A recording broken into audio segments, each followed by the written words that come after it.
טוב, אז בסייעתא דשמיא on termine la Mishnah Yud Zayin de Perek Gimel, l'enseignement de Rabbi Elazar ben Azaria. Une fin de Mishnah très yesodite. הוא היה אומר, כל שחוכמתו מרובה ממעשיו למה הוא דומה. Donc ici, Rabbi Elazar ben Azaria nous décrit deux situations, deux types de personnes. La première, chokhmato meruba mimaasav. Son savoir dépasse ses actions. Alors à quoi ressemble-t-il? Les ilan, chez anafav merubin, vesharashav mu'atin. Un arbre dont le branchage est très chargé, mais les racines sont très petites. Varuach ba'a ve'okarto ve'ofarto al panav. Et donc avec un vent, il risque d'être totalement déraciné. Donc on parle de quelqu'un qui connaît beaucoup, mais qui ne fait pas à la hauteur de ses connaissances. Lorsqu'on ne fait pas à la hauteur de ses connaissances, on ressemble à un arbre qui a un branchage très abondant, comparable au savoir, mais ce qui est les racines, c'est Ma'asav, c'est les actions. Donc Ma'asav, ils ne sont pas à la hauteur de Chokhmato. Chokhmato, c'est le branchage. Donc le vent risque de l'emporter. Et il ramène un pasouk dans Yirmiya. Il y a marqué Vaya ke'arar ba'arava. Il y a certains arbres qui sont comme des arbres isolés dans les déserts. Velo yir'e ki yavotov. Et qui ne profitent pas, qui ne voient pas ce qui est bon lorsque ça arrive à tous les autres arbres qui ne sont pas dans le désert. Lui ne voit pas le bon. Veshachan charirim bamidbar, il réside assoiffé dans les déserts Eretz Melecha veloteshev, sur une terre aride et non habitée. Donc on compare celui qui a beaucoup de savoir, mais dont l'action n'est pas à la hauteur du savoir, à quelqu'un, à un arbre dont le branchage est très chargé et qui est menacé par les vents, donc avec des racines très faibles, et on le compare à un arbre isolé dans le désert. Isolé dans le désert et qui est assoiffé sur une terre aride. C'est vrai, tout à fait, ouais, c'est le voir Chazak. Aval kol shema'asav merubin mechokhmato. Par contre, tout celui dont l'action dépasse le savoir. Les maoudomé, les ilan she'anafav me'atin vesherashav merubin. Donc il a peut-être pas un grand savoir, mais l'action est très forte, donc il a beaucoup de racines. Donc ici, on voit qu'on compare l'action à la racine. Même les vents les plus forts ne pourront pas l'emporter. Et il ramène encore une fois un autre pasuk dans Yirmiya, donc celui dont l'action dépasse le savoir, est comparable à un arbre planté au bord d'un cours d'eau. Et donc il envoie ses racines s'abreuver donc de ce cours d'eau.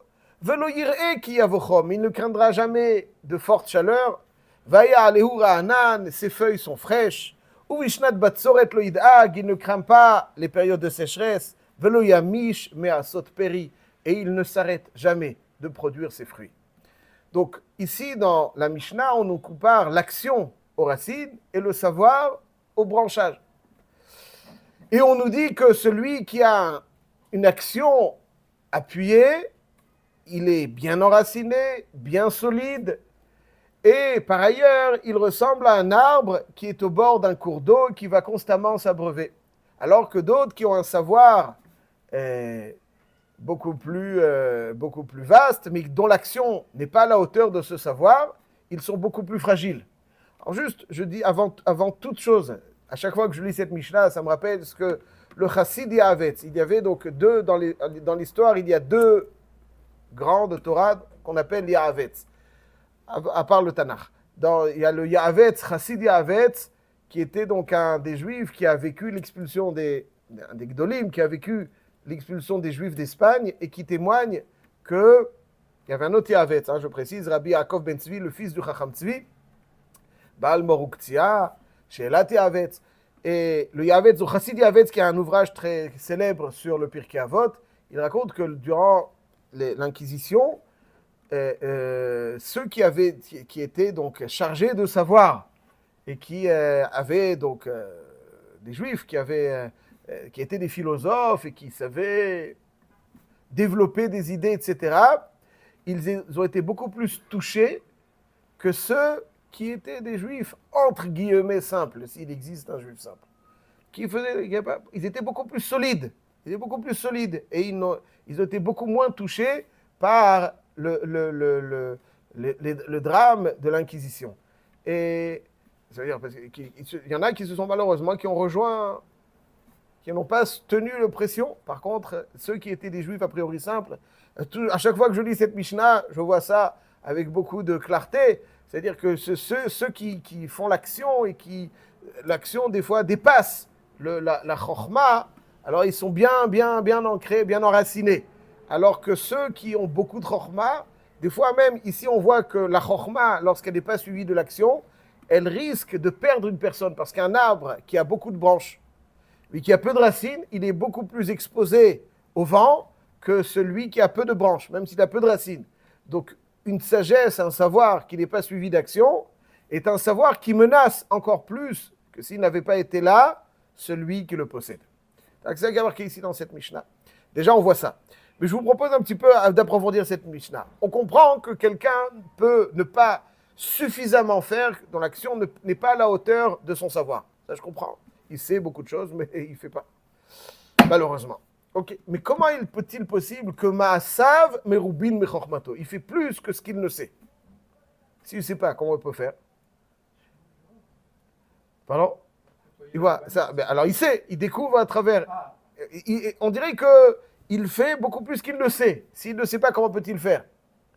Alors on peut expliquer qu'il n'a pas approfondi cette action. Mais la pashtout, Ma'asav merubin mechormato, il fait plus que ce qu'il sait. Comment c'est possible?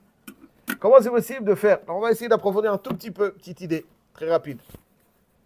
Deuxième question. Ici, on nous parle de Ma'asav merubin mechormato ou chormato meruba me Ma'asav.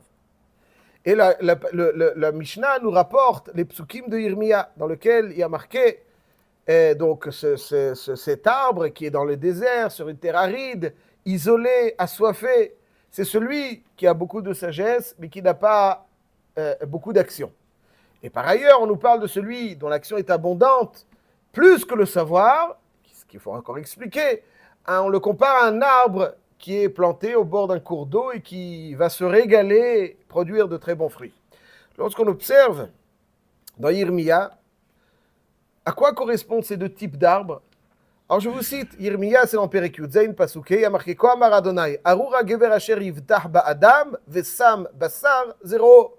Donc on parle de quelqu'un qui n'a pas bitachon en Hachem. Celui qui n'a pas bitachon en Hachem, alors effectivement, lui, on le décrit, vayakar arba arava. Donc ça veut dire qu'un arbre dont les racines sont très fragiles, ou plutôt qui est plutôt isolé, qui n'est pas abreuvé. Baruch hagever asher yivtach badonai, vaya adonai mivtacho. Et on le compare, celui qui est boteach b'Hashem, on le compare. Alors ce pasouk-là parle de quelqu'un qui a bitachon. Comment peut-on l'apporter pour nous parler de quelqu'un dont Ma'asav merubin mechormato, alors que le contexte du pasouk est différent de cette idée de Ma'asav merubin mechormato. Le pasouk nous parle de bitachon, plus ou moins, et ici on nous parle de chormato meruba mi Ma'asav ou Ma'asav merubin mechormato. Je récapitule les deux petites questions. Première question, comment est-il possible que quelqu'un ait Ma'asav merubin mechormato? Deuxième question, les psukim rapportés du Navi Yirmiya concernant cet arbre qui est donc dans une terre aride ou cet arbre qui est au bord d'un cours d'eau, sa bonne santé. On nous crée donc la similitude avec ces deux arbres.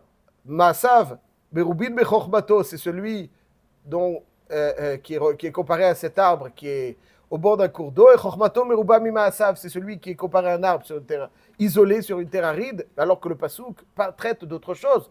Il ne parle pas de chormato meruba mi Ma'asav, ou il parle de bitachon.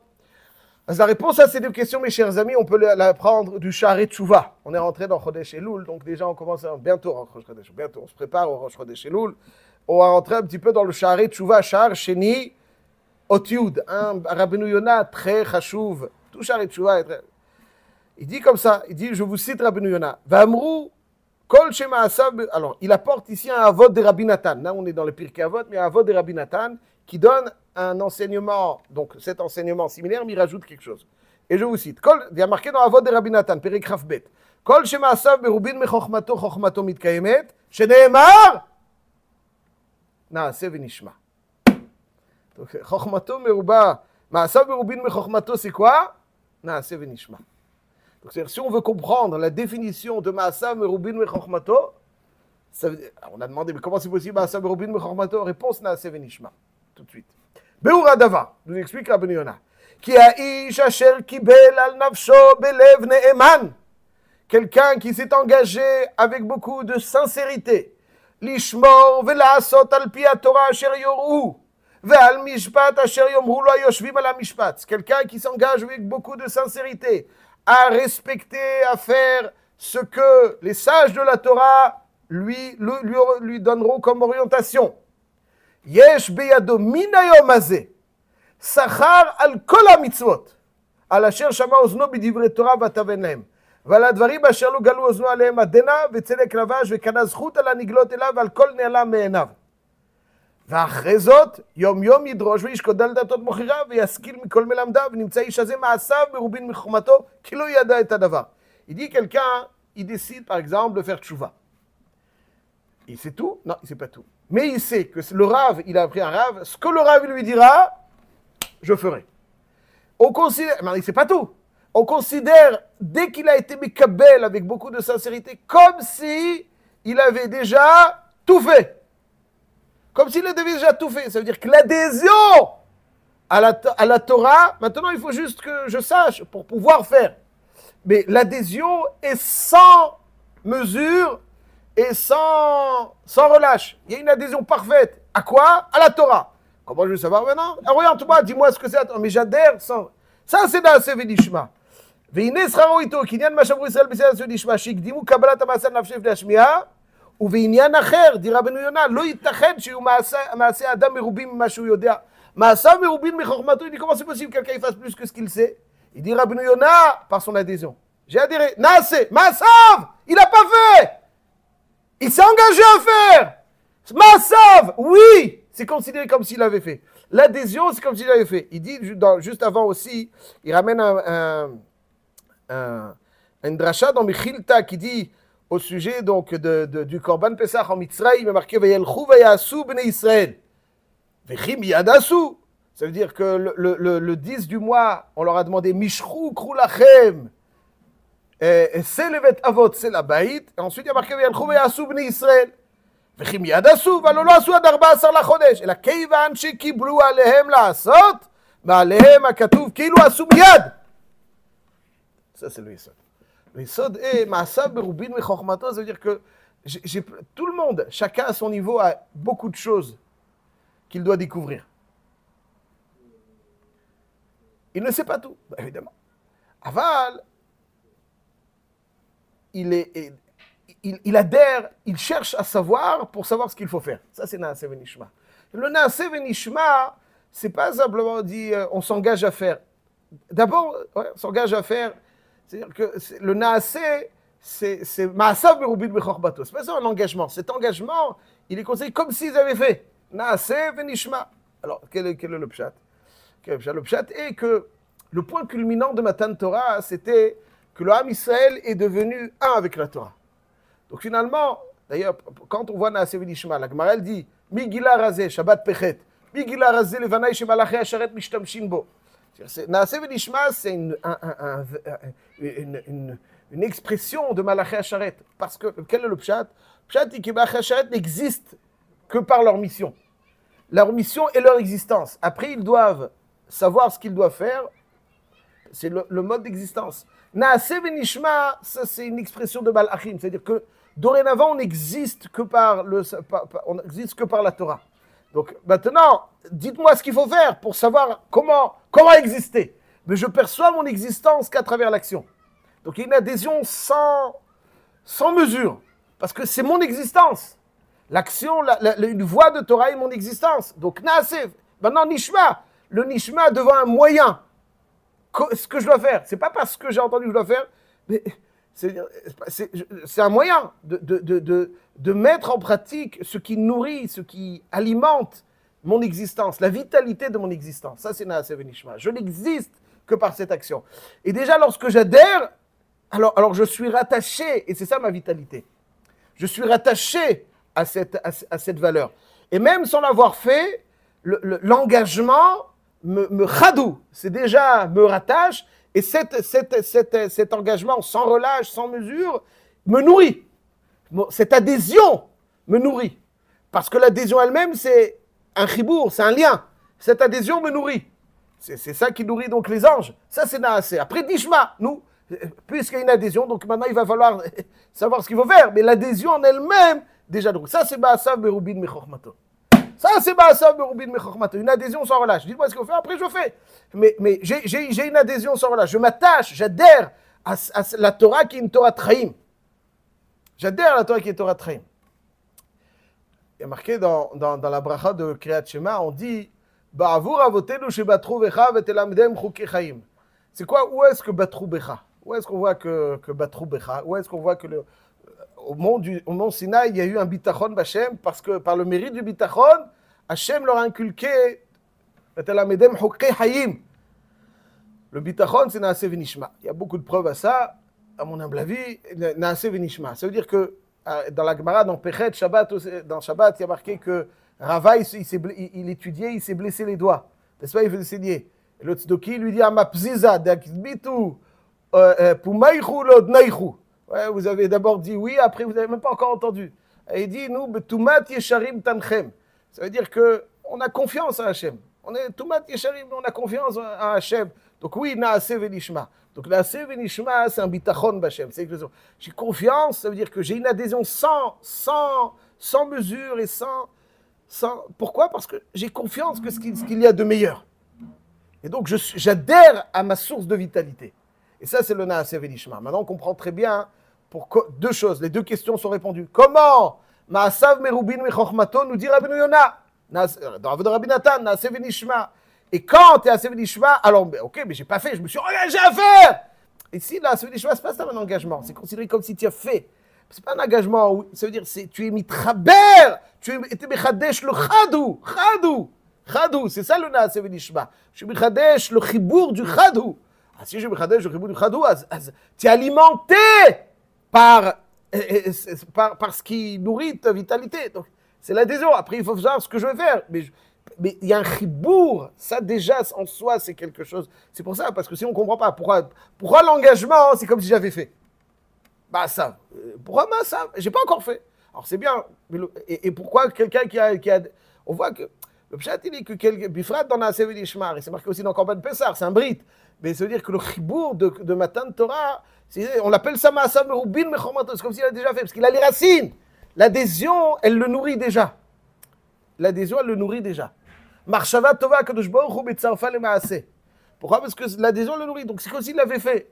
S'il ne fait pas, alors il n'y a pas d'adhésion. Mais quand il y a l'adhésion à l'action, ça me nourrit. Et cette adhésion, elle est nova du bitachon. Si Bémet, ça veut dire, c'est quoi un manquement d'adhésion? Chatou, il y a Choliot, c'est pas super, il y a mieux. Choliot, il y a mieux. C'est quoi qui crée une adhésion sans mesure totale et une adhésion partielle? Parce qu'une adhésion sans mesure, c'est parce qu'il n'y a rien de mieux. C'est la vie. Une adhésion partielle, c'est parce que il y a des choses bien, des choses khalila moins bien. Donc, il y a une réserve, il y a une mesure. S'il y a une réserve, s'il n'y a pas une adhésion, donc le bitachon, parce que tu n'as pas confiance à Hachem, c'est ce qu'il y a de meilleur, ce qu'il te donne. Ça, c'est le bitachon. C'est pour ça que la Mishnah nous rapporte le psukim de Yirmiyah. Baruch HaGever Asher Iftach B'Hashem, et Hachem Iftacho, ou son inverse. Pourquoi? Parce que l'adhésion, les racines, quand on est botéach, alors on est à côté d'un cours d'eau, on est comme un arbre à un cours d'eau, parce que cette adhésion crée le chibour et crée donc ce qui va m'alimenter.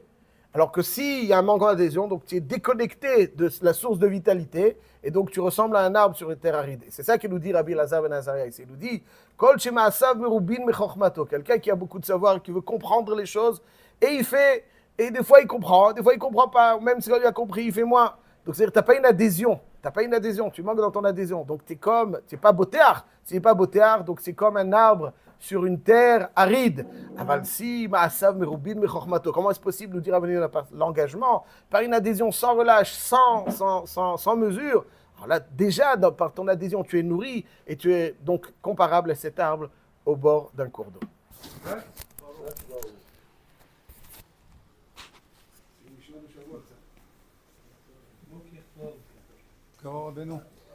Comment allez-vous?